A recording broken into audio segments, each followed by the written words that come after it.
Φτιάχνω μόνο με το μπλου σπιρουλίνα μπολ. Δείτε πόσο cute είναι αυτό. Είναι μπλε το μείγμα μέσα στο aesthetic πιάτο. Αρχικά να δούμε τι έχει μέσα αυτό το μείγμα. Τσία, γάλα μυγδάλου, σιρόπι κίουι, σιρόπι σφενδάμου, μπλου σπιρουλίνα σε σκόνη και είναι κάπως έτσι. Το σημερινό challenge για μένα είναι να βγει aesthetic το πιάτο.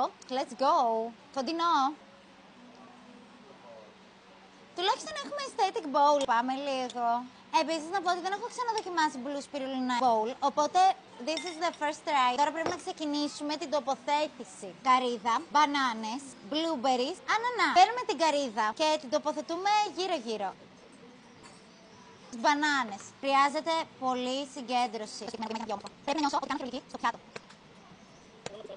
Ωραία. Βαρέθηκα. Εγώ θα το φάω, by the way. Δεύτερο challenge για τα μύρτιλα.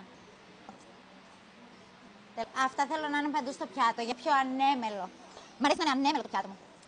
Έλα, τι είναι. Και μας μένει ο ανανάς που θα δώσει λίγο κυτρινάκι, χρωματάκι στο πιατάκι. Τώρα τη θάλασσα με τα κύματα και την άμμο. Η θάλασσα, τα κύματα και η στεριά, η άμμος. Θα δοκιμάσω το. Πολύ δροσιστικό ότι πρέπει για το καλοκαίρι με τα φρούτα, honestly, πρέπει να το δοκιμάσετε.